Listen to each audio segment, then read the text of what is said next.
What do you think of the major? Made a difference in What does it mean? very important. 150 years of humanitarian action. I'm convinced that the Geneva Conventions have stood the test of time. Now, clearly, when you look at what's happening daily in Syria, Afghanistan, Congo, and elsewhere, where women, children, and civilians are caught up in atrocious conditions and huge suffering, it is a legitimate question to raise. And there was a vibrant debate after September 11 about whether or not the Geneva Conventions were still relevant. But they were negotiated just after the single largest and worst calamity that mankind had inflicted on itself, which was World War II. And so it has to be a body of law that is protected, enriched, and further strengthened to remain vibrant on a daily basis.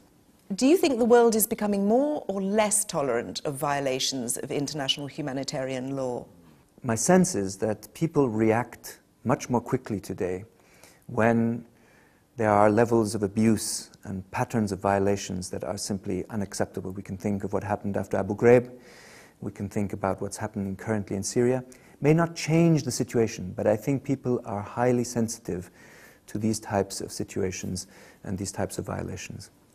People are highly sensitive, but some states, the United States comes to mind, would say that in certain circumstances their own security takes precedence. Often when we talk about universality, we talk about we have rules and they apply to others.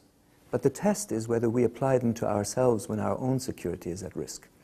And that was after September 11, a debate we had extensively with the US, but also, frankly, with many other nations about whether really it is credible to put one's international legal obligations on the back burner at the moment where one's own security is at risk, or whether it wasn't true that one can balance one's own legitimate security concerns with respect for one's international legal obligations.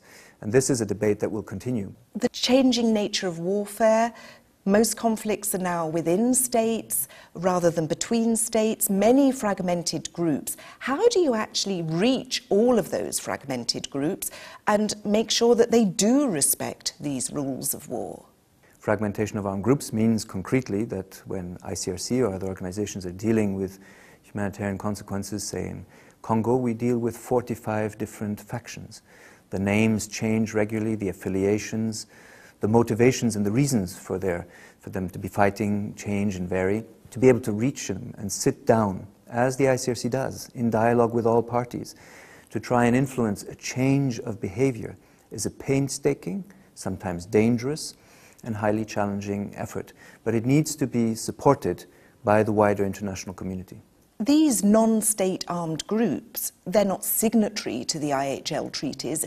In some cases, they actually use terror against civilians as their modus operandi. So how can you actually expect them to respect the laws? The first thing is that IHL does impose obligations on any group in an armed conflict. Now, it is true that some obviously have not signed and do use deliberate tactics that target civilians. In this case, the only thing that you can do is to sit down in face-to-face dialogue with them and try to identify the issue that will resonate with them. Some may be that they understand also for them that respecting the wounded, which can concern them, is an issue that is of importance to them, their group, their families. The other one is that the idea that humanitarian organizations should have access to a region which they are under control is important for the wider communities, not just for the ones on the other side of the front line. And so you build a patient dialogue, but it is to understand the perspective also of the other, as challenging as that may sound in our work, and to then build links in that way, because ultimately it's only by reaching out that you have the potential to influence. So it's constant patience and it's small steps. It's in particular being clear about the fact that we don't take no as an answer easily, and we keep coming back. And it's this sort of stubbornness of the organization, because it's our only weapon, if you want to use that expression, is to engage in dialogue. In principle, not to judge the other one, which is another challenging issue in human terms, because of course you sit with people that are not easy to approach and that are not easy to think about, to identify with, certainly, at times. But it is, if I judge the person, I break the bridge that may be the one that helps me reach prisoners or make a difference for civilians somewhere.